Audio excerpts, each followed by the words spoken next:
Kia ora, talofa, namaste, haere mai, and welcome to our episode of the Niche Cast today on a Thursday morning, March the 10th.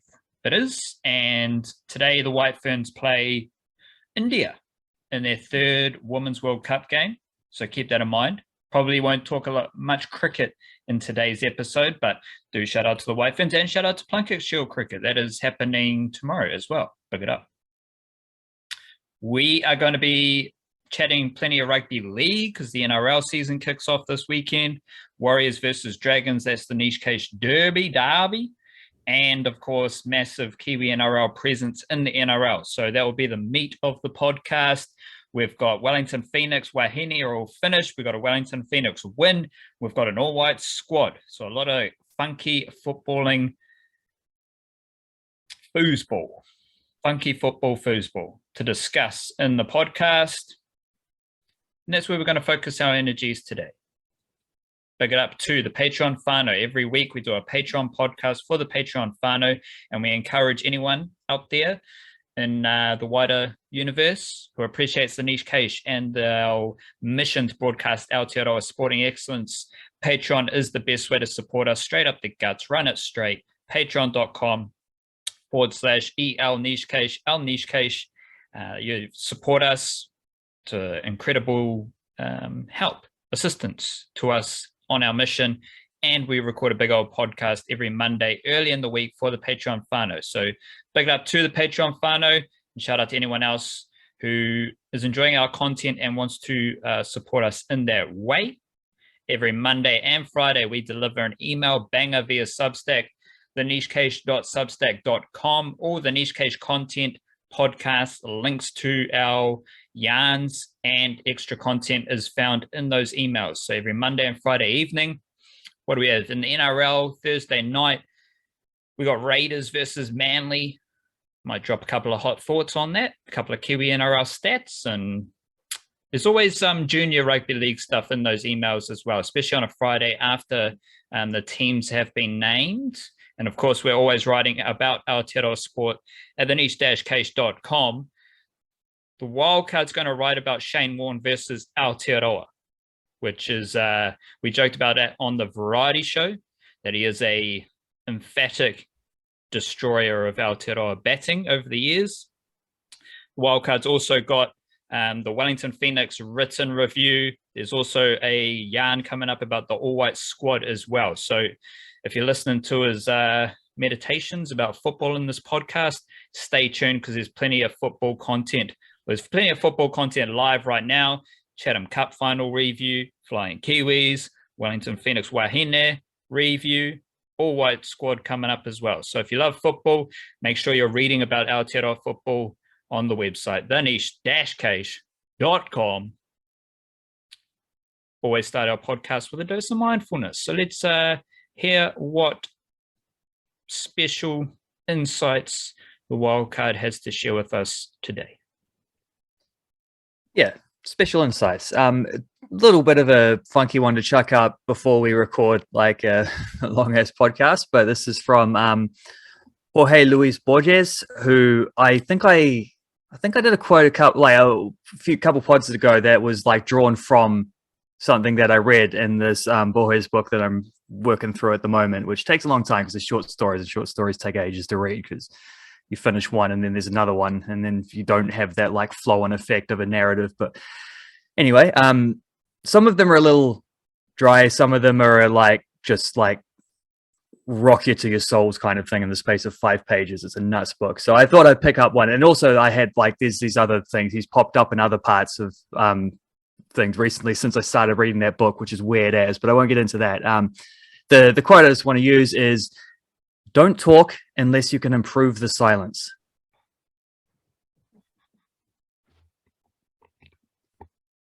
And listening is probably one of the most important skills we can have. So if you're not talking, you're listening. What's the old one? You've got 2 ears, 1 mouth. So that's the proportions are there. And hopefully the person you're listening to is also improving the silence. But if they're not, you could always just not listen rather than talking over them and doubly ruining the silence.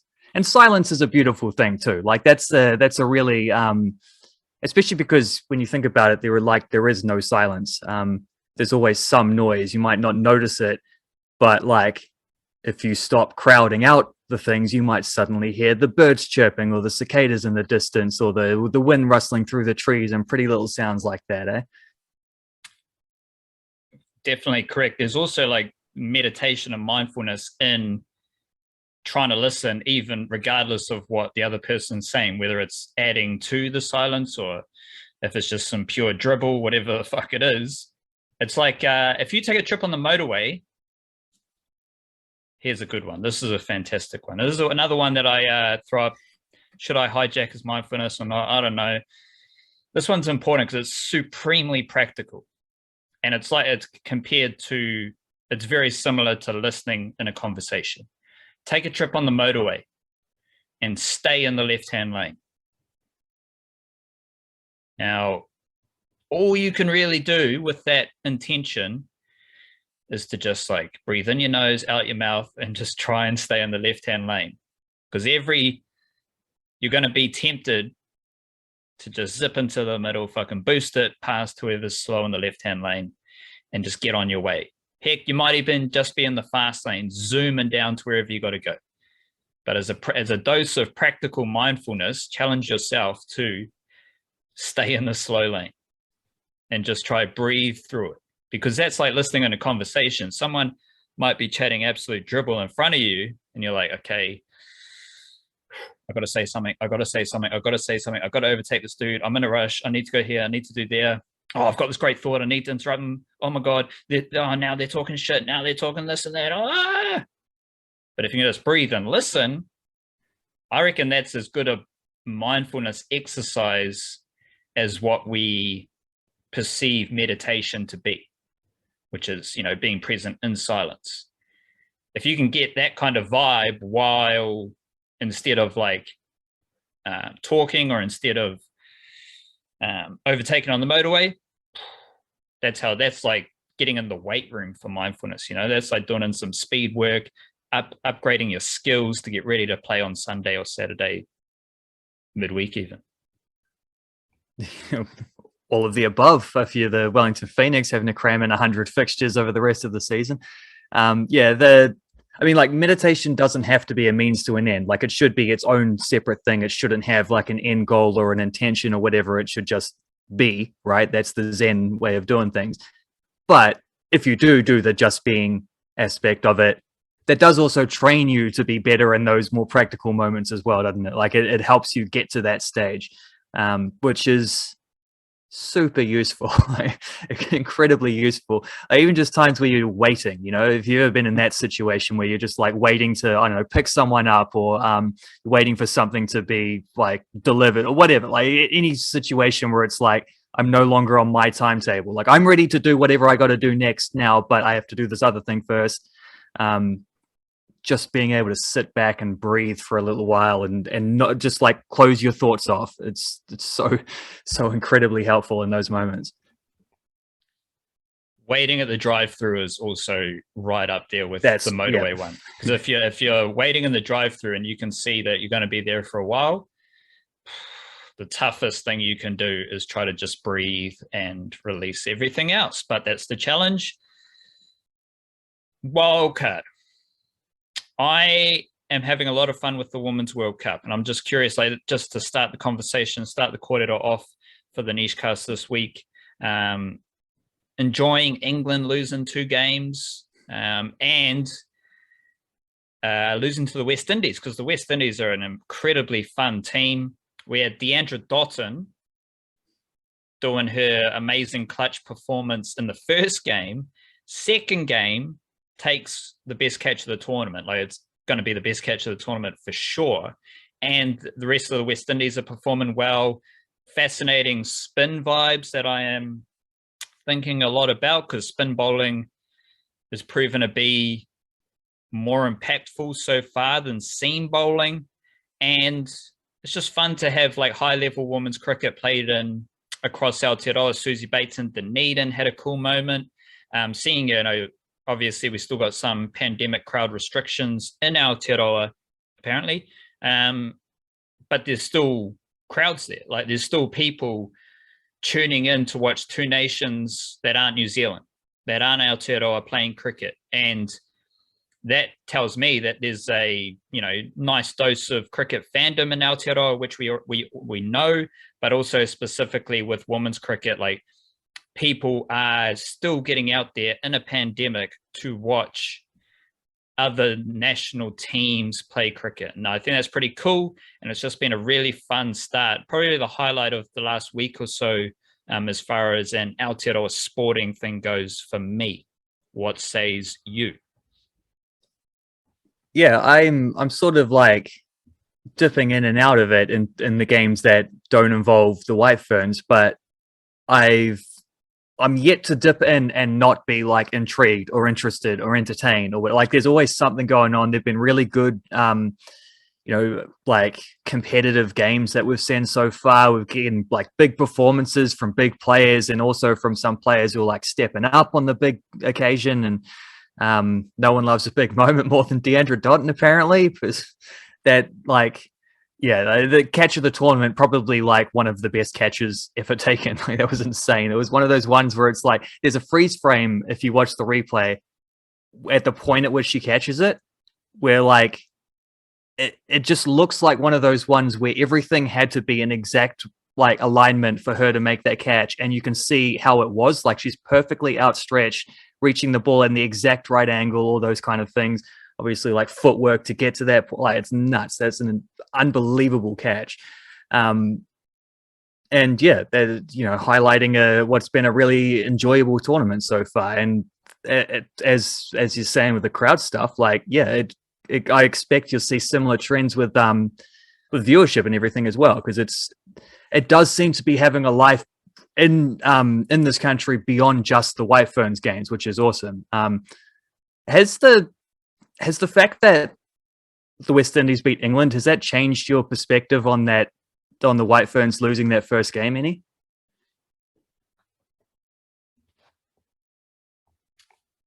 Yeah. No, because I think they were rather similar games, actually.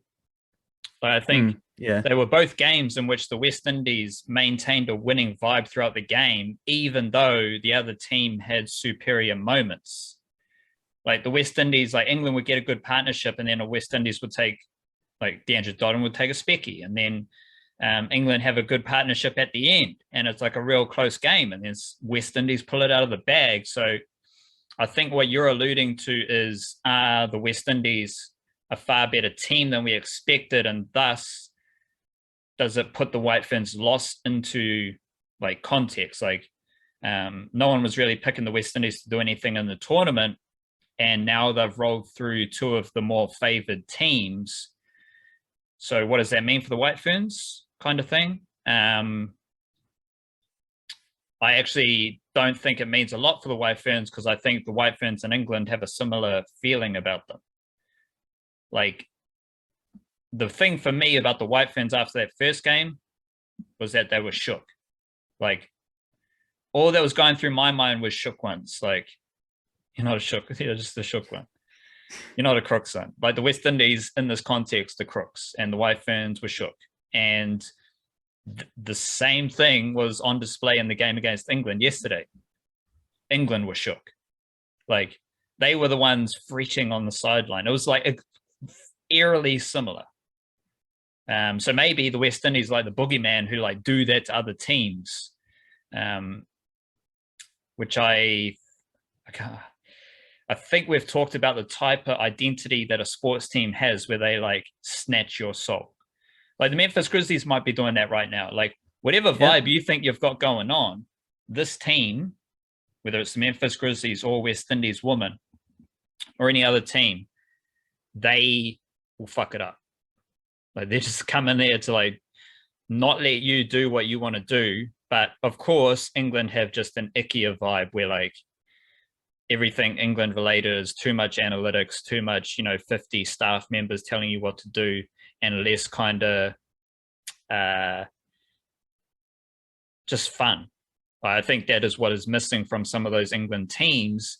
And I think there is a bit of that with the White Ferns as well. So I think the White Ferns of England are more similar than like there being a surprise element with the West Indies, just Aotearoa White Ferns in England feel very similar, which obviously fascinating to see what happens today, day of recording, with the White Ferns and India. Yeah, because at first that felt like a pretty damning loss, just in terms of the group, because you're losing to the kind of team that you're probably going to be competing for seedings. Like, that is not great. Potentially even competing for just for a semi-final spot, which would have been exacerbated pretty significantly, I think, if they had had a rained out no result against Bangladesh in a game that they were definitely expecting to win. But they managed to sneak in a 27 over game, which probably suited the White Ferns better than a 50 over game. Very, very talented 2020 players that haven't necessarily translated that, just not even players. The team themselves have just been a little bit better at 2020 stuff, played more of it recently with the Super Smash season too. So closer to that probably worked out for them nicely. I like just looking at the overall table, though. I suspect that's maybe. I think you can get away with a couple of losses in the group stages. It might mean that first place, top seeding, is not in your control, which is not ideal. You'd obviously rather be getting the most favorable semi-final matchup possible, but I don't think really they were expecting to finish first in the group stage anyway, because of Australia are just step above. But looking at it, I think maybe there was room for a wake-up call game first up. So if they continue on, serve up India the way they served them up in the warm-ups, which obviously very different factor, and then continue that on, the game against England will be really interesting in this light, because I think maybe there's a scenario there. If the West Indies continue to beat other teams, there's no reason why they won't finish in the top four, potentially even top two, in which case New Zealand versus England becomes a bit of a frisky one for seedings as well, because no one wants to play Australia in the semi-final. So it leaves the tournament quite nicely poised, but I think that result helps in terms of contextualizing, but also I think maybe the first up thing didn't do as much damage as it felt like. The flip side being one of the things we were talking about on the on both the earlier podcasts, Patreon one and the variety show, it had a lot to do with extended longer term vibes around the White Ferns, which if that's the case and this is a reflection of that, then there's no evidence they that becomes more worrying. But just in terms of that one result, yeah, I think I've come around to seeing that as being, especially because it was such a close game and it really could have gone either way. I've come around to seeing that as less of a blow than I initially thought it was. What are the key takeaways for the All White squad wildcard? There is an All White squad that has been named. Break it down. What is it? Who are they playing?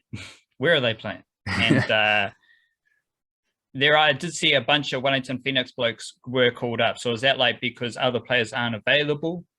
And that is where the opportunity lies, or is it more a logistical thing? What's happening with this All White squad? Both of those things. It's I'll break it down more specifically when I write about it after we record this. But basically, these are the Oceania qualifiers for the World Cup. So they're playing, Solomon Islands and Papua New Guinea and all these teams. However, it's been scheduled for logistical COVID-y reasons. It's been scheduled in, it's being hosted in, I think it's Qatar, one of the Middle East countries anyway, which is a weird place to host a team, a tournament full exclusively of Oceania teams, but so it goes. Probably works in the All Whites' favor, that, because a lot of European-based players don't have to travel so far.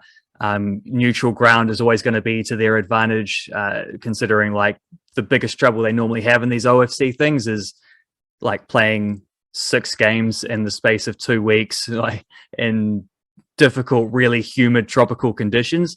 They've been playing all of their recent friendlies in Middle Eastern conditions, so they're getting more used to it.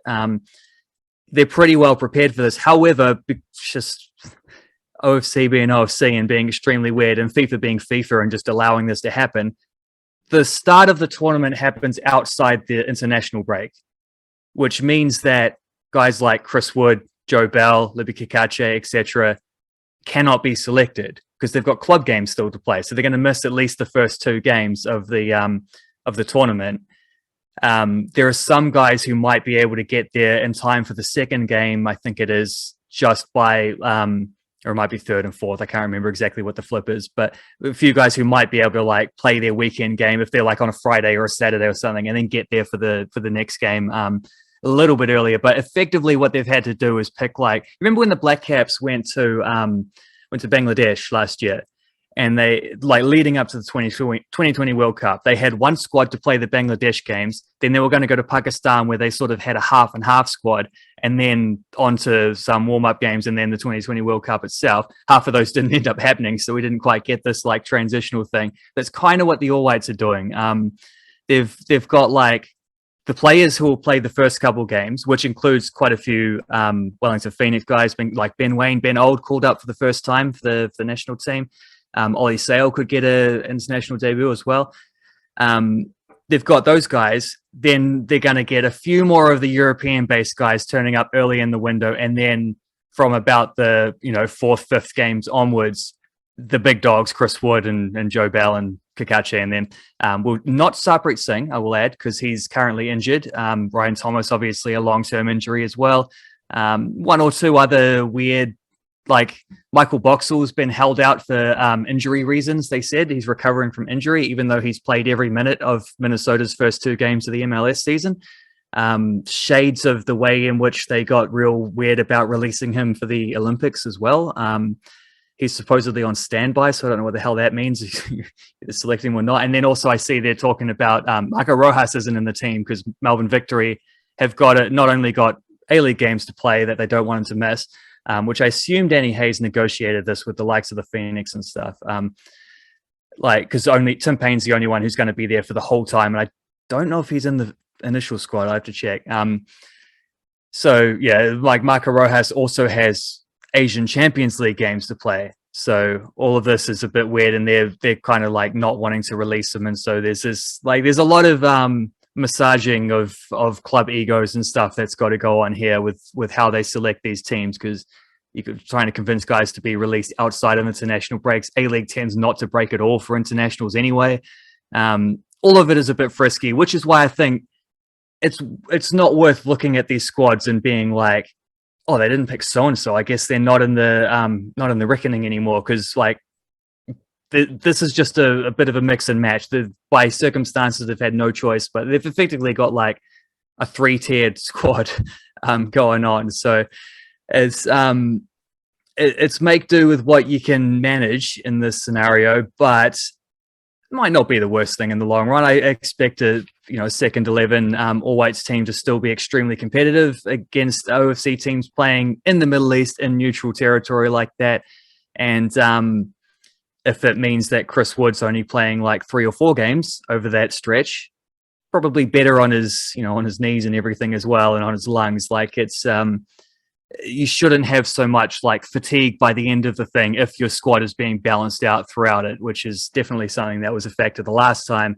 Then again, the last time was when Anthony Hudson was there, and dudes like Luka Prelevich and Luke Adams and Moses Dyer and stuff were getting big minutes in that tournament. So stronger squad this time, even with the weaker squad than what they had the last time they went to this tournament, and they won that one anyway. So I'm not too worried about any of that. I think a bit too much was made out of the fact that they had to shuffle the different squads, but basically that's where the All Whites are at. Like they're having to mix and match for logistical reasons, but I don't see that as an excuse for like results and performances in any significant way.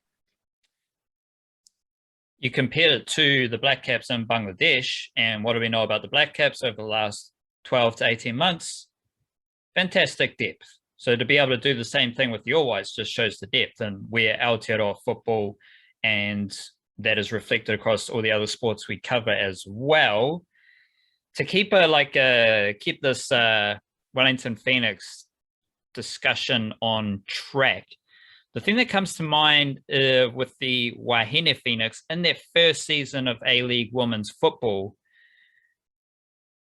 is a comparison with the Football Ferns, because they are both we talk a lot about the journey of the football ferns and viewing some of these Aotearoa sporting teams on their journey. So like the shit journey is the Breakers, where you've got like a fantasy novel and they're winning and they're conquering lands and fertile soils, and then bang, something changes and now you're just getting ravaged and pillaged, and flu virus is getting throughout your community, and it's all a shit show. So that is the negative kind of journey, fairy tale, mythological story. Encouraging ones are the football ferns, and it's a different type of journey where they're trying to establish their territory, you could say, in this fictional land. Wellington Phoenix women, they are also trying to establish themselves. So in your mind, what comes to mind when I'm saying first season Wellington Phoenix woman, football ferns? They got the new coach, Klimkova, not winning many games, but they've got a bigger, like, this is part of a wider journey for both organizations, both teams. What comes to mind for you when I bring up that comparison for the Wellington Phoenix women to help us learn about their first season and where they stand right now? Yeah, I think both teams are still quite early on that journey. Is the important thing to point out. And the Phoenix, it's a little bit easier when you're a club team that's constantly training together and working, towards the same goal in unison, as opposed to an international team that only gets to get together every 6 weeks or something like that at best. I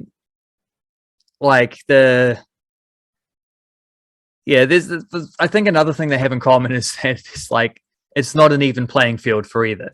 The football ferns have got to deal with the fact that they're from, the big fish in a very small pond in Oceania qualifies them for all these major tournaments, but then the teams that they beat to get there are obviously nowhere near as good as the teams they end up playing when they are there, and then the results skew massively, etc.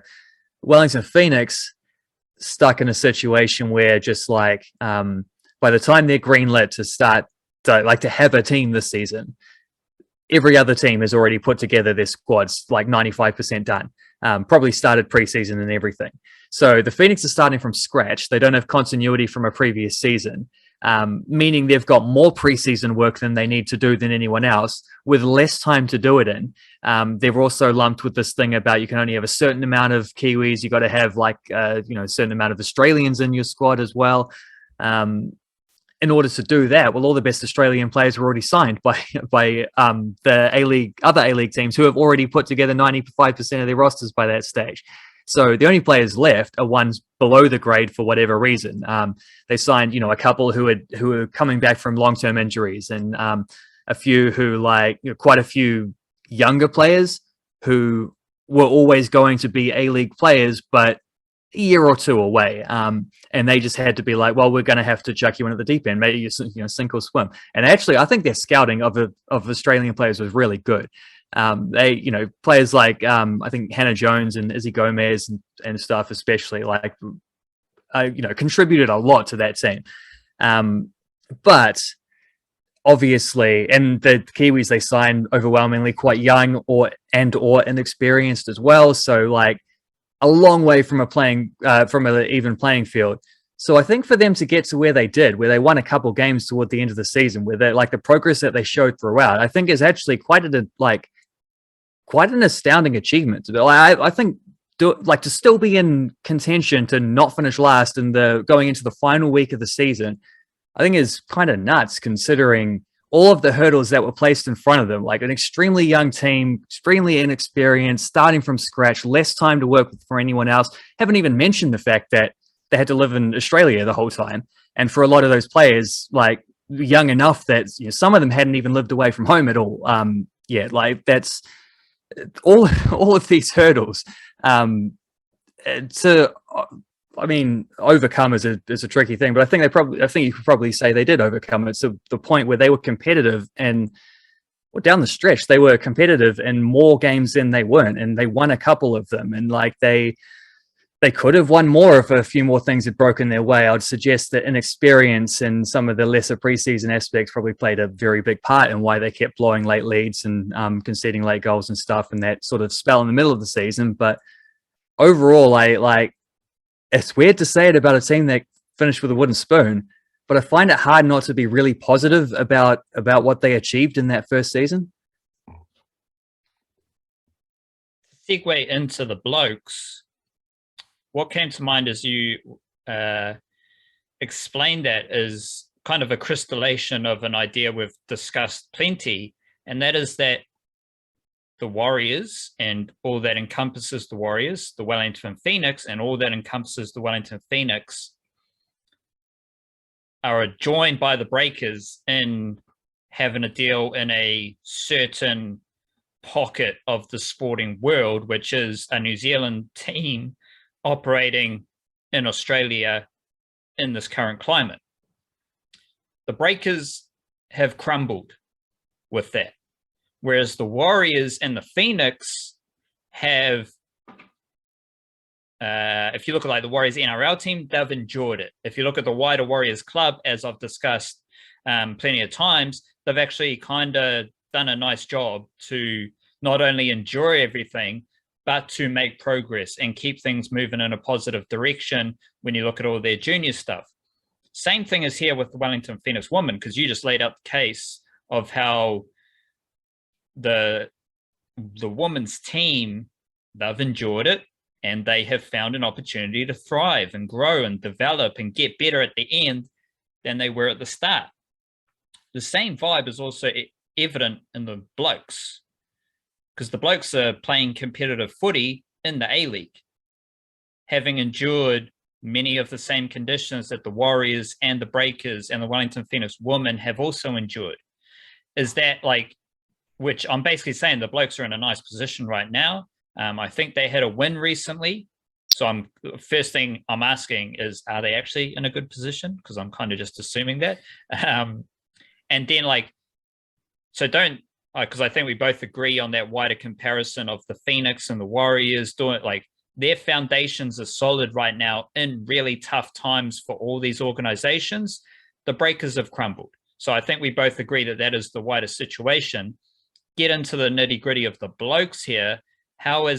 We know the story, slow starts of the season, get better as we settle into the season. Where are they at right now? Are they like levels of excitement? You've got some long-term excitement with the Wellington Phoenix wahine. You've got some Memphis Grizzlies Steven Adams excitement, which is like 10 out of 10, full hundies. Where are the blokes at in that kind of scale this season? Is it like, oh, this is kind of good, this is getting cool, this is like what you experienced the first few games of seeing Steven Adams with the Memphis Grizzlies? Like, this could be something. Because I think the Wellington Phoenix have kind of found a really solid plateau, middle of the season, highly competitive team, which bodes well for the strength of the Phoenix and also for how they might finish this season. Yeah, definitely on a good spell at the moment. Like they're the thing that they always do. I wrote about this a couple of weeks ago. It's the same trend they've had like 4 seasons in a row now. Bad start. Drop a lot of points in the first 4 to 6, 7 odd games. And then every time afterwards, when they click. Like they don't just get a little bit better to where they're at the level they would be expected to be at like the average. They go way beyond, like they completely overcorrect for the well, overcorrect makes it sound like a bad thing. Like as bad as they are in the start, they're then that much better than average. And the next little spell, like there's always a long unbeaten streak that follows. And I believe their 3-2 win over Newcastle Jets, I think that makes it 7 games unbeaten now. 1, 2, 3, 4, 5, 6, 7. Tricky because there were some of the what do you call them, the FFA Cup games in the middle of that. But like 7 games unbeaten, they're winning quite a few of those. The 3-2 win over the Jets last night was I think a great result because I don't think it was a great performance. It was a really weird game between two teams who tactically like Newcastle just wanted to throw heaps of players forward. They wanted players to be like nice and fluid in attack, fullbacks up and supporting, midfielders making runs out like to be an extra man in the area and stuff, which left them super, super vulnerable to the counterattack. So it felt like they were piling on the pressure against the Phoenix. Lots like big shot disparity, but it also felt like the Phoenix could score at any moment, even though they were spending a lot of that game defending. And yeah, that's what they did. They 87th minute winner or whatever it was. David Ball popping up with a really nice like near post run. I love a good near post run from a striker. Just like as soon as that cross comes in, someone go like parallel to the post and just get that glancing touch on, or in his case, more than glancing, he like smack that header home. Sammy Sutt's assist as well. Sam Sutton is popping up with just like copious levels of assists at the moment. He's like by no means should be underrated, like the attacking contributions that he's having to this team as well as what he's doing defensively. So like the kind of win where which people will say things like, well, if you're winning them on your off days, then you're in a good place.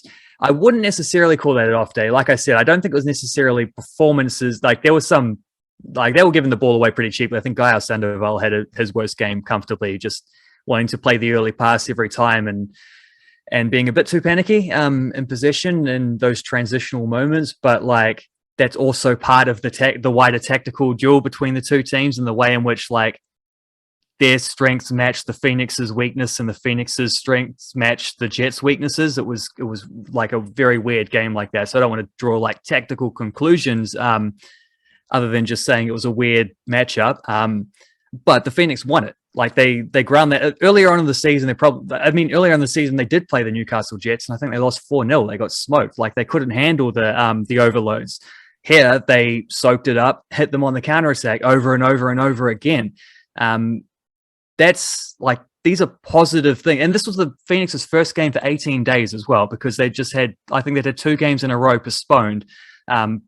After all the COVID postponements earlier, now they've got the Sydney Storm, New South Wales Storm postponements. They missed a couple of games for that with flooded pitches and whatever, which means they've got difficult times coming up because they're going to have to be cramming games in like just some real short turnarounds to fit everything in before the end of the season. Having said that, putting points on the board. So that win took them up to 6th place, 3 points clear of Sydney FC with 3 games in hand on Sydney FC. They're 11 points off top, but with 4 games in hand on Melbourne City. So Western United have games in hand and are out of the current reach of the Phoenix. But they have they've played the equal fewest games of anyone in the A-League. They're on a good winning streak. If they can continue to grind out results on the short turnarounds as well, I mean, 6th place is just the start. They're going to surge up into like pushing for top 3 kind of scenario in the form that they're playing. Like I do wonder, because it clicked quite suddenly when Gael Sandoval came in, and then Scott Wooden came in and added to that. I do worry, like the one thing is if their depth is tested, will they be able to sustain that?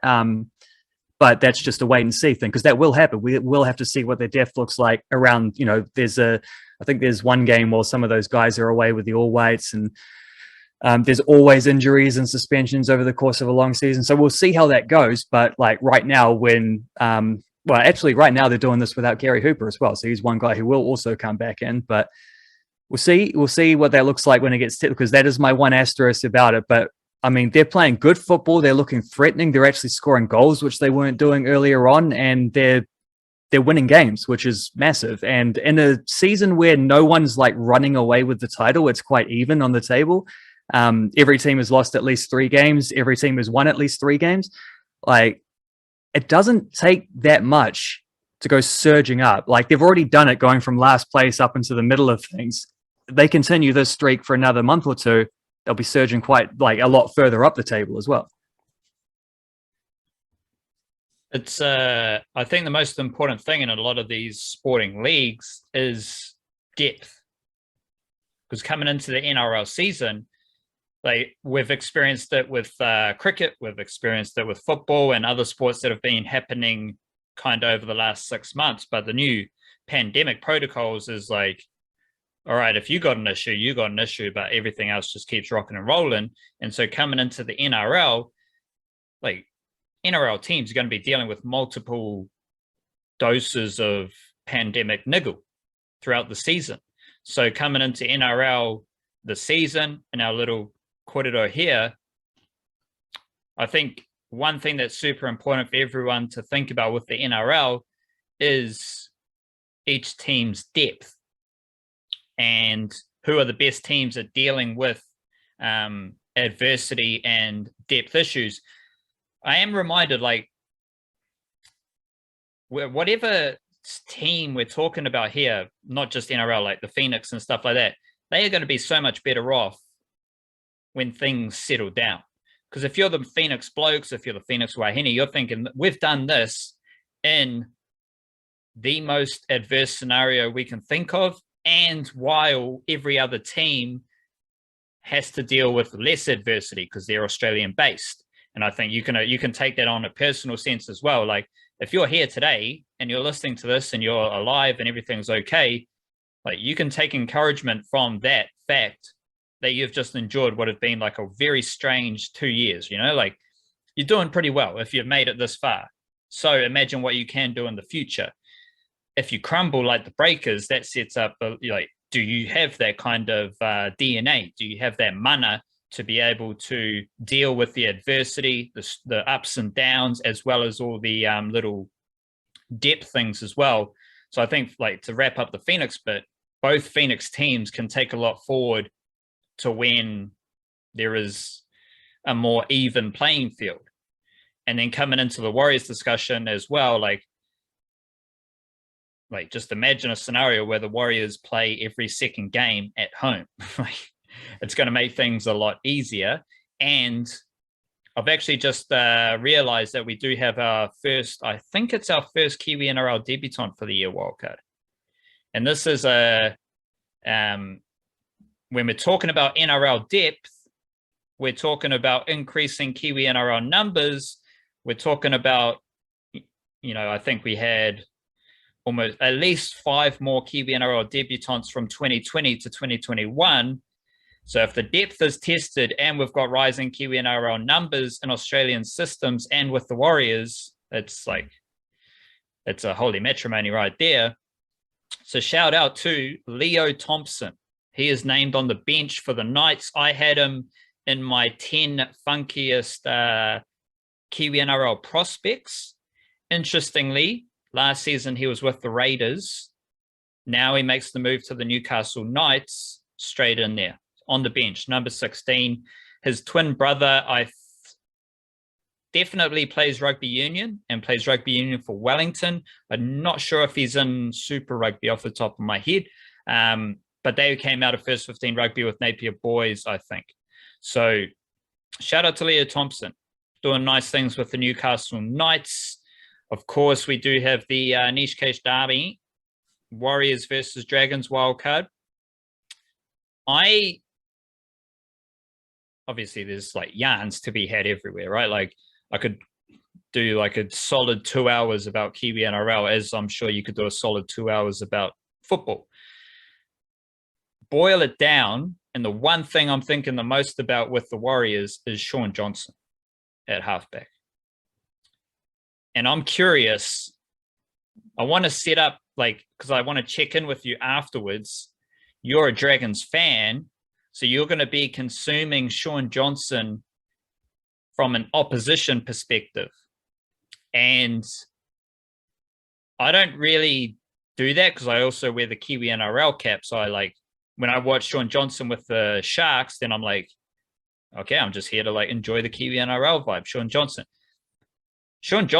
won the Sharks one of the games. He didn't play the second game. He won the first game last season against the Warriors, just with beautiful halfback play, kicking, distribution, organization, game management. He just dominated the game, doing very basic half stuff. Coming into the Warriors, and Shaun Johnson, obviously he's 3 years older, but he's also been in a situation that I think has developed him to the point now where he comes back to the Warriors and he is a he is like really well equipped to just lead a team. He's got a long kicking game. He's got a short kicking game. He's got a good enough running game still to pose a threat. He can do a wide variety of passes. He's got the mental, like veteran kind of mindset. And you're going to come up against him this week on the, like as a team. No, you're not on the field, but you're going to be supporting against them. So I'm chucking up that as my main Warriors thing. And then I'm curious just for you to set that up from an opposition perspective, because there's a bunch of different factors in this game. There's a bunch of different players who are interesting. There's team situations that are interesting, but I think there is a likely scenario where Shaun Johnson and his mahi decides the contest. But it's not going to be in a razzle-dazzle sense. It's going to be in him just ticking all the very basic boxes of his job and putting his team in the best position by doing that. I think he's coming up against Ben Hunt, which is Ben Hunt's pretty good at this as well. But I think it's a scenario where Shaun Johnson might be the best player on the park just by doing a veteran halves role. Which is coincidentally exactly what Warriors fans have been calling for from various halfbacks for a long time. It's just someone who can control a game.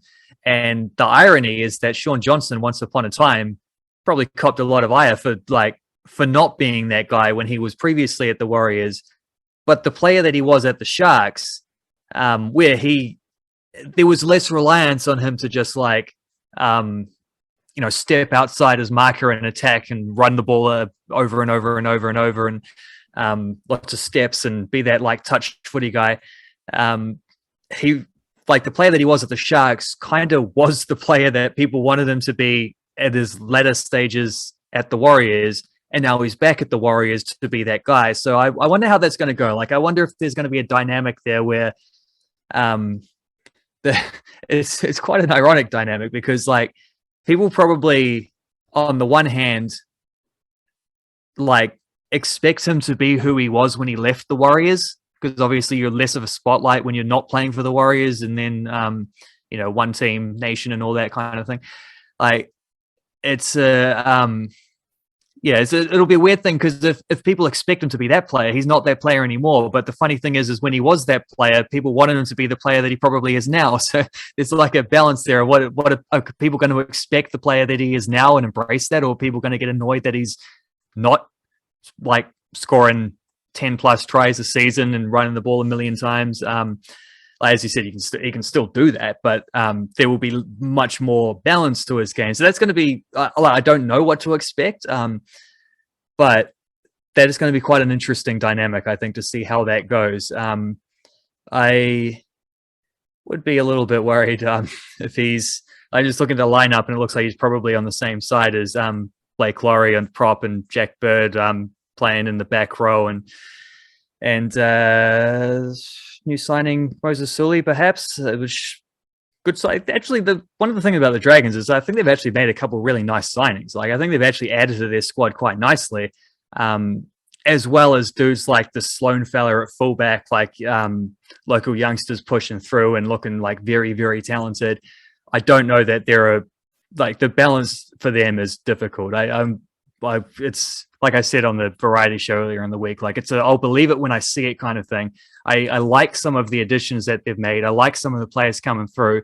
Can they all play in a cohesive team together?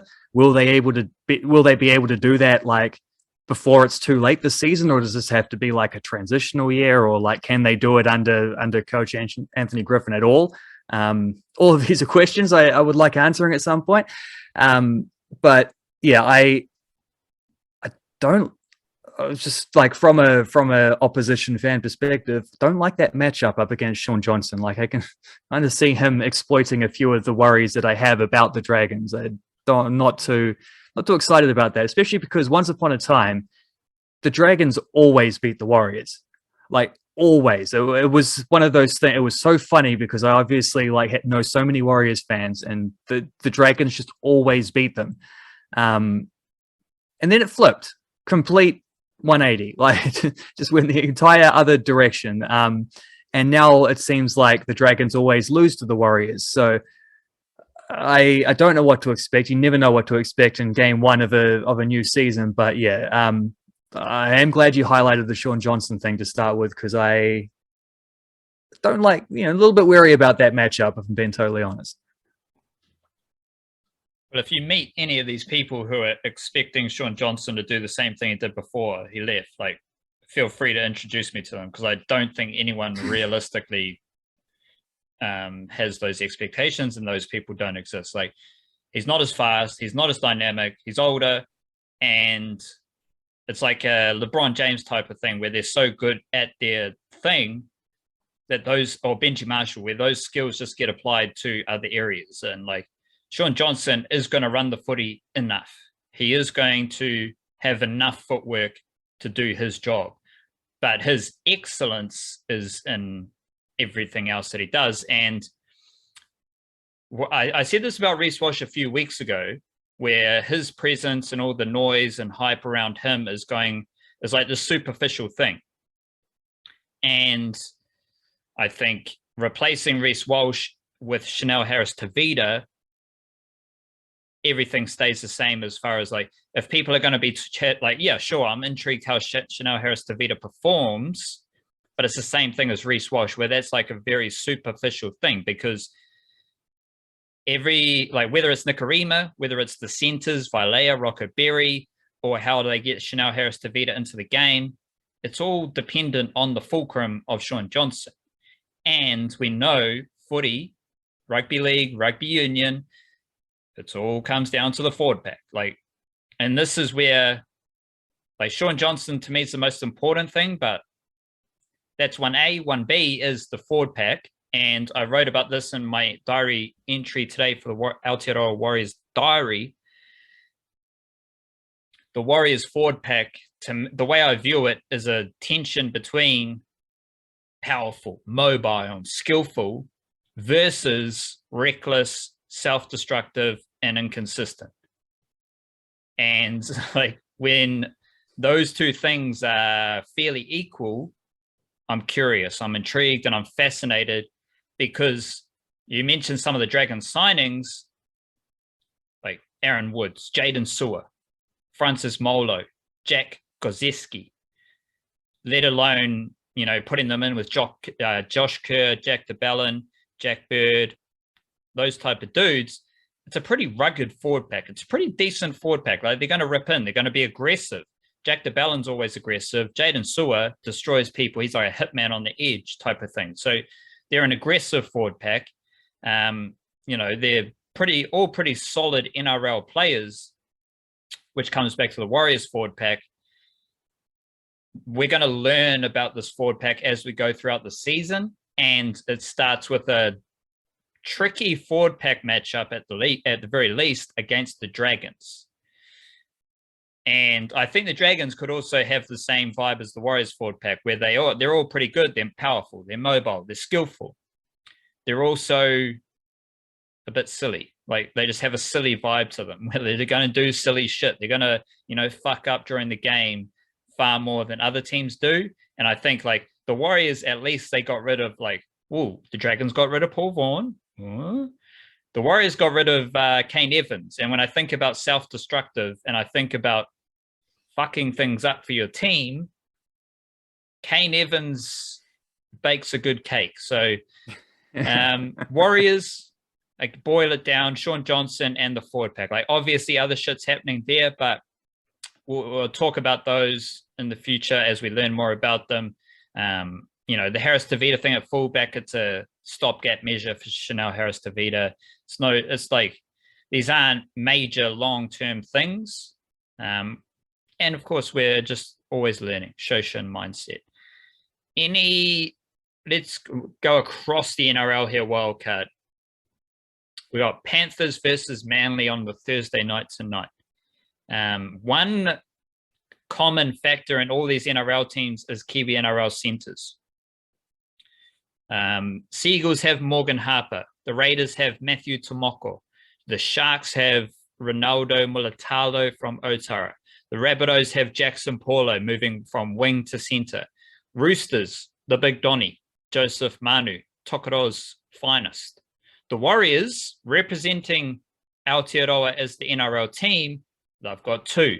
Viliami Vailea, who's a low-key player to watch out for the World Cup for Tonga, because he did come from Tonga to Aotearoa to play first 15 rugby. So him and Iliasa Katoa, Satili Tupanuia, players to keep a close eye on for Tonga this season. Rocco Berry, fucking slick as a mofo, that dude. West Tigers, no one. Storm have Remus Smith. Parramatta Eels, no one. Titans, Patrick Herbert. Cowboys, Peter Hiku. Almost half the NRL has a Kiwi NRL centre. And I think if you look at the Sharks reserve grade, they've got KL Iro, Cook Island International, maybe, and they've got Jensen Taumoepeau from Taranaki. So there are, like, the Warriors have two Kiwi NRL centres, and there are teams in reserve grade with two Kiwi NRL centres as well, let alone centres littered throughout the NRL from Aotearoa. So that is a major thing to keep an eye on this week. It's just the amount of centres. Any pick a game wildcard, and I'll give you an in-depth Kiwi NRL report, because I, like, apart from, if all of these games have pretty funky Kiwi NRL notes, like, to be honest. So I'm curious, wildcard, just like what matchup. You don't necessarily need to know the ins and outs of the Kiwi NRL vibe here, but draw upon all the Kiwi NRL information that is stashed away in a dusty box behind all the football and other cricketing, Shane Warne statistics and whatever else. Open that box and pick out an NRL game for me. Well, do you want to do the season opener tonight, the Panthers Seagulls? No, that's not logistically smart, because people, it's sort of like, people might want to listen to the let's podcast tomorrow. Like, switch on here. Well, that's probably the best matchup. No, there's only a few players, like Seagulls, Harper at centre, Toa Fafo simply starting at prop. Panthers only have Fisher Harris, even though he's the best. But top of the mountain doesn't go astray. Where do we want to go then? Give me some Roosters Knights then, because you mentioned that the Knights have the first debutant of the Kiwi NRL season. They do indeed, and that's a pretty cool factor, because also on the bench you got Jerome Momosia, who made his debut last season, and he is Leo Thompson actually resembles Fisher Harris. Like, just the way he, like, his mannerisms, his body shape, and all that stuff, like his effort, his mana, it very much resembles Fisher Harris. Momosia is a bit taller. He plays, Fisher Harris played edge to start his career. Momosia is just a hard grafter, been in the Knights system for a while from St. Paul's College in Auckland. Quite a skillful forward, probably going to play through the middle, because they got Frizzell and Lachlan Fitzgibbon on their edges, and hopefully we see Simi Sasangi play at some stage of the season as well, because he's very skillful utility. Like, he had a highlight reel assist at centre on debut last season. Can play like number 6, can play centre, very skillful for the Knights as well. And obviously, we also know that the Knights lost Stafford Toa to the West Tigers. And Stafford Toa, because the West Tigers are another team in reserve grade with an all-Kiwi NRL centre combination. Stafford Toa and Junior Ponga. Roosters, just quality. Joey Manu at centre, Joe Wairea Hargraves still starting at prop. Like, Jesse Bromwich, his form has kind of made a typical decrease later in career, like a late career decrease, right? Like, we expect that, but Jesse Bromwich is still a well-regarded leader, like a clubman with the Storm, and that's why the Redcliffe Dolphins have signed him, because he's just that type of dude. Him and Kenny, they drive a culture, they drive a club forward. So that's more where his value is, and I try to get real nerdy to try and find that value from a stats perspective, and you're looking at like, you know, tackle efficiency, and then you're trying to watch the game and see how often Jesse Bromwich actually wrestles people to their back, and he does it more often than not. So like all that stuff is there, but I think about Jared Waidea-Hargreaves, and he is all of his signs are top tier.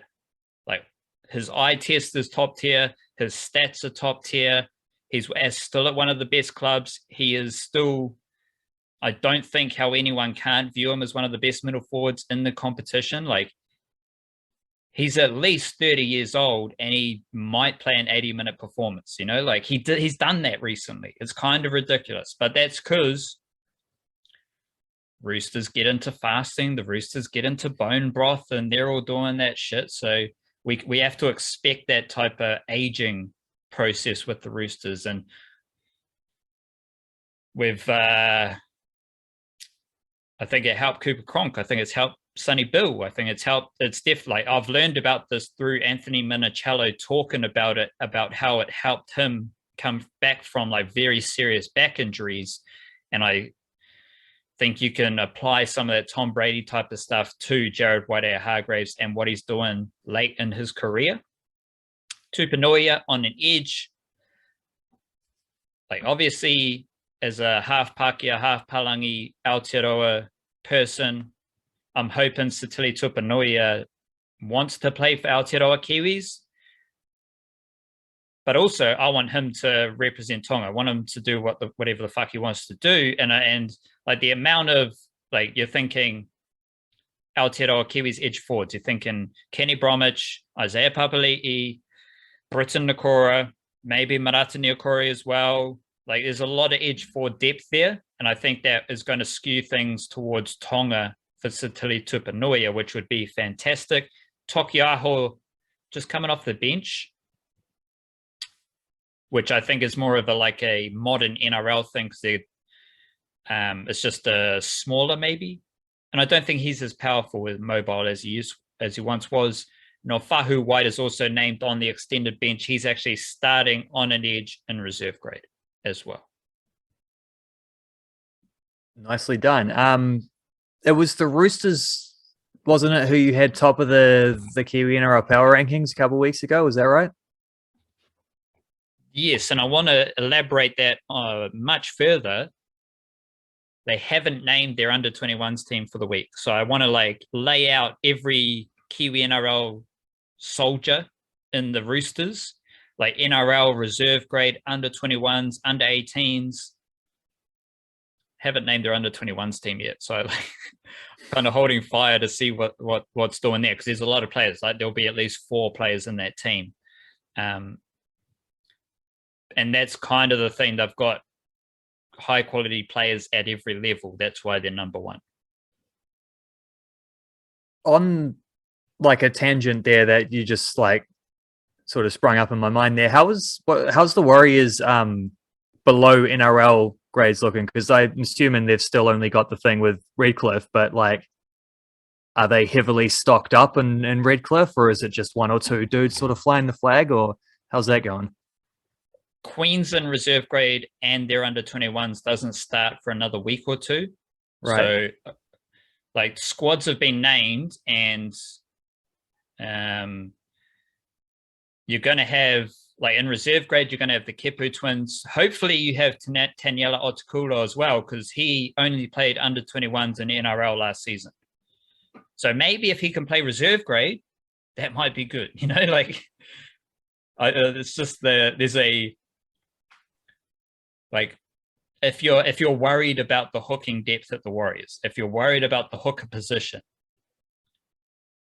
the fact that there is a young dude who only played under-21s and NRL and did a job at NRL level, in that context, I think that is a good sign.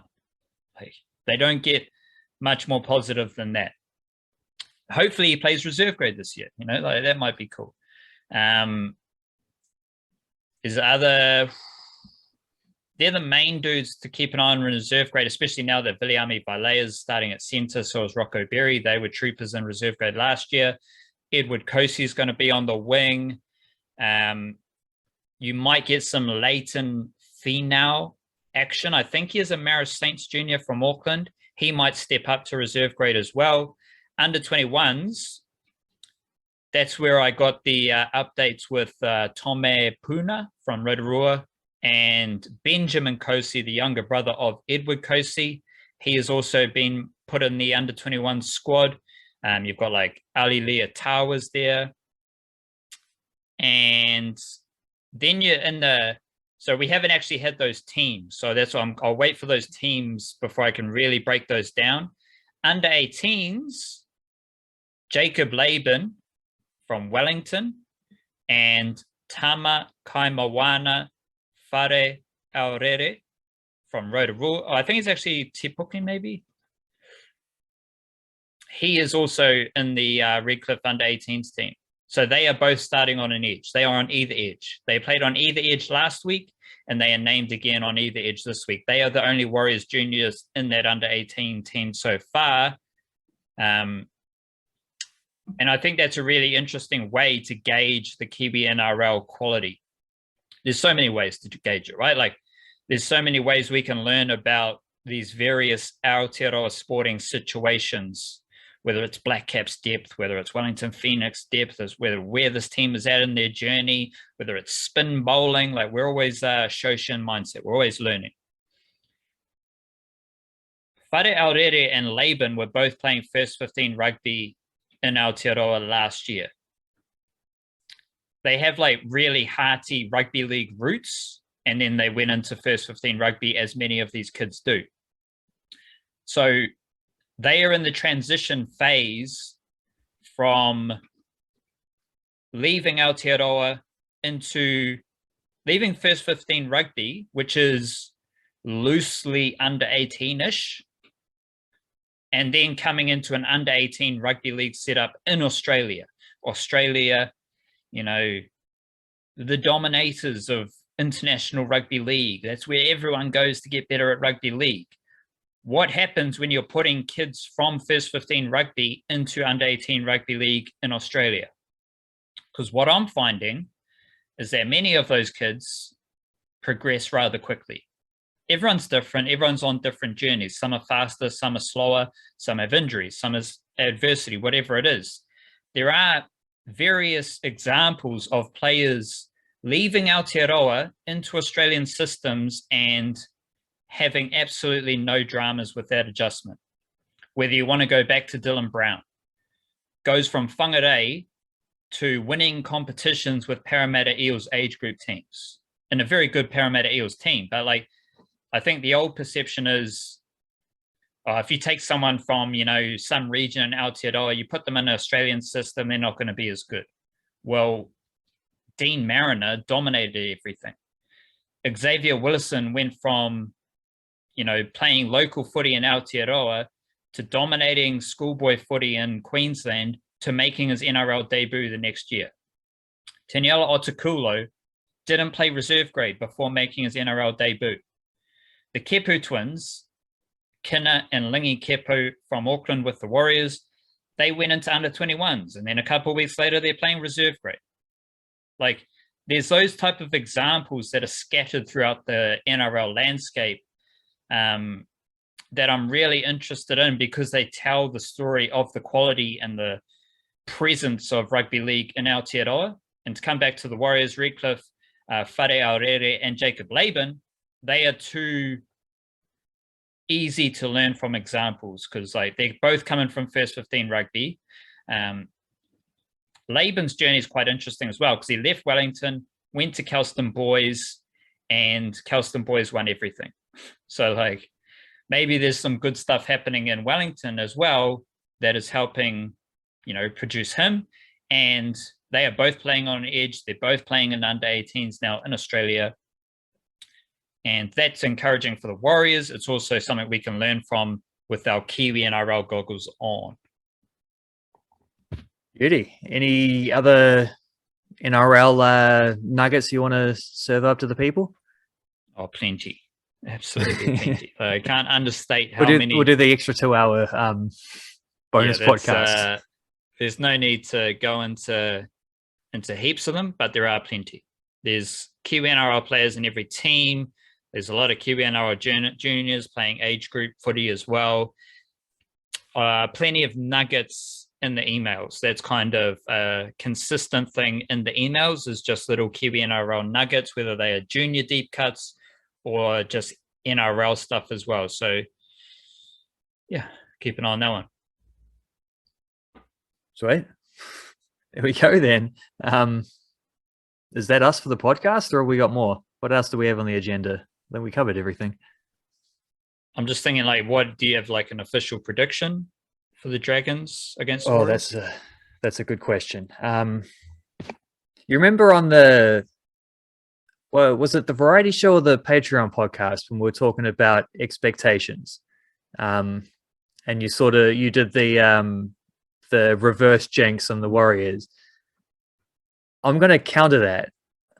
I won't give it a nil. I think the Dragons are good to score a try or two. I'll give it like a 28-10 Warriors result, in the hope that maybe if I say that, it will not come true. There's actually a Borges story, going back all the way to the start. There's a Borges story where part of the thing was that there was this dude who was had been like sentenced to death by firing squad, and he was worried about the firing squad, not so much about the being killed, because he was like, yeah, whatever, you got me. But he was like, he didn't want it to go wrong, or, you get a bullet in the air or something, and then you lie there bleeding out in pain. And so what he did was he had this idea that things never happen exactly how you imagine them. So he's like, if I can imagine every bad scenario that might happen, then it won't happen when the actual execution comes around. So he spent like the month up until then just going through his head. There's more to the story than this, but he spent like a month just going through all the different ways in which it could go wrong, in the belief that if he thought of it, it would eliminate it as a possible outcome when it actually happens. So I'm going to say the Warriors are going to win this one 28-10. Some like reverse manifestation. Yeah, something like that. Well, that's cool. But now we have because I have zero expectations for the Warriors, as we discussed on the variety show. And now you're using the same tactic with the Dragons. Yep. So now they're both going to be shit against each other. Can they both lose? Is that how do we make that happen? Nil or draw. If there's two teams who could figure out a way to both lose, I'm sure it's the Warriors and the Dragons. Yeah, if ever that could happen. I don't know how, but I'm not. I quite like. In fact, a 0-0 draw is a bit boring. Let's say a 2-2 draw, just to make it extremely funky, like a last-minute Sean Johnson penalty goal to tie it up rather than anything else. I could just imagine the reaction to a game like that. I would love it. You. One last thought. You mentioned the sway of the Dragons always beat the Warriors always beat the Dragons. The Dragons were the team the Warriors defeated right after the start of the pandemic. Yeah. And yeah, that's true. Those first two games of 2020 were the worst Warriors games I've ever seen. Round 1, round 2, then the pandemic comes, and they were a diabolical Warriors games. The type of games that make me stop writing about the Warriors by round 20. But I felt that after round 2. And it was at that point, Stephen Kearney had to go, because it's you've had a whole summer of training, and you have come out worse than all the bullshit that was before. It was very strange as to how a team, an organization could just get worse. It was icky. And then the pandemic hits, and they dominate the Dragons, and it's Iliasa Katoa just fantastic. And I'm telling the story about him going from Tonga to Tamaki College, and it's that's all the focus. And then they kind of eventually the Warriors can beat the Dragons, but that has no connection to how their wider fortunes are going, because they then 14 other reverted teams too. back to normal, and Stephen Kearney's kicked out, and then Todd Patton comes in. It's okay, but it was a very weird dynamic. Two of the worst performances I've ever seen. Come back, beat the Dragons, and then get shit again. Well, we'll see how they start this season. So hopefully they I lose. almost want to I'll change it to a 1-1 draw now, I think. I'm going to find the middle. That's my new prediction, is 2 field goals, a 1-1 draw. Well, hopefully there's some better games of footy. Well, based on what you just laid out from previous meetings between these two teams, there might not be. There's 7 other games. I'm sure that one of those games is going to be better than the Warriors versus Dragons for sure. Maybe tonight. Panthers versus Seagulls. Shout out Morgan Harper, one of my favorite. And shout out Fisher Harris, probably my 2 favorite Kiwi-NRL players, I'd say. I'd say a lot of people would agree with you on that too. Big it up to yourself. Enjoy the Aotearoa vibe.